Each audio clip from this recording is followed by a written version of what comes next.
Kemudian pertanyaan yang selanjutnya, Assalamualaikum warahmatullahi wabarakatuh. Salam. Buya, saya Ahmad Yusuf dari Cianjur.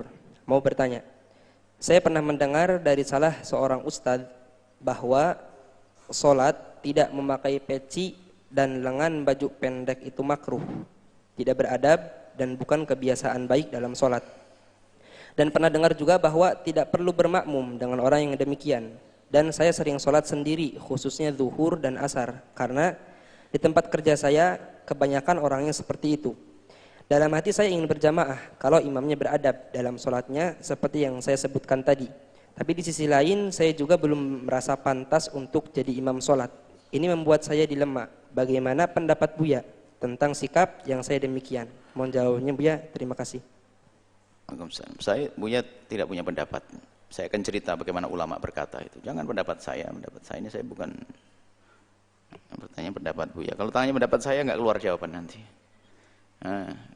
Pendapat saya, siapa saya ini berpendapat? Tidak ada. Cuman ulama menjelaskan tentang bagaimana kalau kita hendak melakukan sholat. Khudhu zinatakum inda kulli masjidin. Kalau melakukan sholat hendaknya pakai dandan. Memang di dalam fikih dibahas seorang laki-laki itu kalau melakukan sholat maka wajib menutup aurat, dan aurat laki-laki adalah antara pusat udel dengan lutut. Jangan serta-merta Anda mendengar berita fikih begini langsung besok salat Jumat pakai kolor, sakit Anda itu. Nah, perlu ada hiasan, ada disunahkan pakai baju yang lebih bagus dan sebagainya, sempurna. Nah, termasuk kufiah sendiri, penutup kepala, apakah imamah atau yang lainnya. Nabi hampir tidak pernah melepas penutup kepalanya, kecuali kapan? Kecuali waktu Nabi umrah dan haji. Bahkan di saat masuk toilet pun disunahkan kita untuk menutup kepala. Nah, kalau ada orang tidak menutup kepala bukan suatu yang wajib. Ada orang sholat tidak menutup kepala, jangan sampai Anda yang sudah pakai kopiah lalu sombong dengan yang tidak pakai kopiah. Nah, sombong Anda itu lebih kejam lagi, serem lagi. Nggak mau, imamnya nggak pakai kopiah. Dulu hebat banget. Memang yang pakai kopiah langsung masuk surga begitu. Perlu tata hati Anda. Jadi kalau ada imam tidak pakai kopiah adalah sah. Pakai kaos oblong juga sah. Barangkali memang tidak ada yang lain kecuali dia. Bahkan mungkin dia biasa pakai baju yang bagus hanya pas waktu tidak lagi kerja, waktu sholat tiba. Anda sudah suudon sama dia, alangkah busuknya Anda saat itu. Dia lagi bekerja di kantor, ya kan? Belum membawa baju yang ini, belum pakai pecinya pun ketinggalan karena tasnya diganti sama istrinya.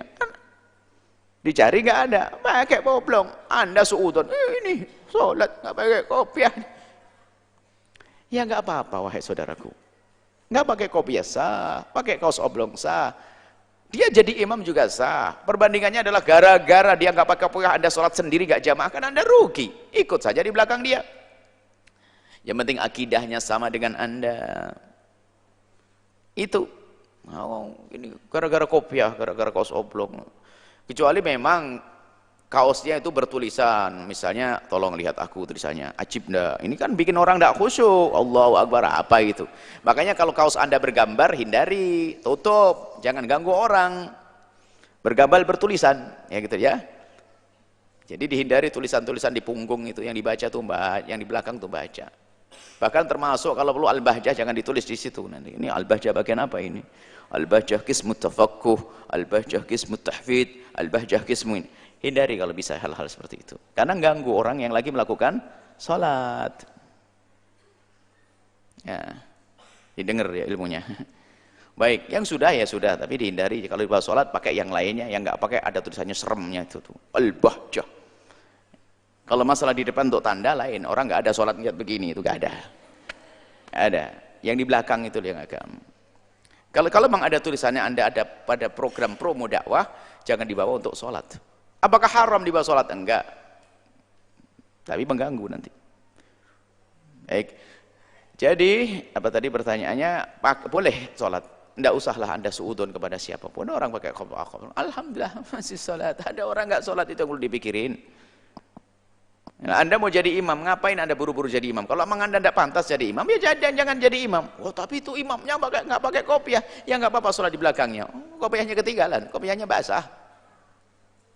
Oh, dia nggak biasa pakai kopiah, juga nggak haram kok. Hanya kami himbau juga, ini himbauan bagi ini kan himbauan untuk para makmum. Makmum jangan egois, jangan sombong begitu. Seolah-olah menjadi lebih bagus daripada imamnya. Imamnya kurang baju segini, imamnya kurang rapi. Apa Anda ini sebagai makmum? Begitu sebaliknya kalau jadi imam tahu diri dong. Kalau mau jadi imam jangan sampai ada orang di belakang Anda itu resah, gelisah hatinya. Jangan sampai yang di belakang menjadi tidak senang dengan Anda karena baju Anda. Baju Anda aneh, tidak apa-apa misalnya ada baju tambalan. Tambalan beneran sama tambalan pura-pura, itu tetap sah. Tapi kan kalau Anda jadi imam, bajunya aneh-aneh kan yang di belakang komentar, siapa ini jadi imam nih? Anda mengganggu orang yang di belakang Anda. Maka kalau Anda jadi imam, tolong tahu diri. Paling tidak Anda pakai dandan yang tidak menjadikan orang di belakang itu penasaran. Komentar di dalam hatinya, ngilangkan khusyuk. Makanya disebutkan para ulama, tidak diperkenankan, termasuk makruh ya, kalau kita bersolat berjamaah lah ini. Kalau kita solat di belakang orang yang masyhur dengan kefasikannya, itu makruh. Misalnya apa? Dia pezina nomor wahid, dia pemabuk dan sebagainya. Kita sah sholat di belakangnya. Cuman makruh. Kenapa makruh? Khawatir nanti belakang nih, dia pezina, itu kemarin ceritanya. Itu. Ya nih. Maka orang yang mastur, yang tersembunyi nggak pernah ketahuan dan sebagainya, atau sudah terbukti dengan kesolehannya. Tapi kalau ternyata Anda menemukan imam kayak apapun, ya jangan sampai tidak sholat jamaah karena kesombongan kita. Di sisi lain kalau mau jadi imam, tolonglah benahi pakai peci lah. Kalau nggak pakai peci ya minta maaf. Nggak usah pinjam peci, karena meminjamkan peci juga bukan suatu hal yang baik. Anda sama-sama sholat, minjamkan peci. Ithar fil qurb, nggak boleh mendahulukan orang lain dalam kebaikan itu. Kalau peci saya pengen baca sendiri, jangan bawa Ustaz pakai peci nih Ustaz. Oh ente tidak butuh pahala, ngasih sama Ustaznya. Ada sebagiannya orang yang nggak ngerti ilmu, jadi misalnya sop pertama kan paling bagus. Ini adab yang salah tempat. Jadi ada seorang murid di sop yang pertama, ada kiainya di belakangnya. Monggo kiai maju, saya di belakang aja. Wah salah. Ustaz ya yang ketinggalan biarkan di belakang. Kamu tetap di barisan depan. Kan tidak punya adab. Oh bukan ini dengan Allah nih, adabnya beda. Bahkan makruh kalau kamu mendahulukan orang lain. Karena apa? Semua berlomba untuk mencari yang terbaik. Kan biasa adanya Ustaznya, silakan Ustaz maju, Ustaz, dianya mundur. Kenapa? Ustaz saya. Terus? Ya biar di depan. Terus saya di belakang. Oh kamu sudah kebanyakan pahala. Nah itu jadi kopiah dikasihkan orang, dia bawa kopiahan. Kayaknya dia sudah full, saya full pahala, ambil aja kopiah saya. Makruh. Ithar mendahulukan orang lain dalam kebaikan, makruh. Kebaikan sholat ibadah ta'abbud maksudnya, bukan masalah fulus, bukan masalah ibadah. Baik, insyaallah seperti itu. Wallahu a'lam bishawab.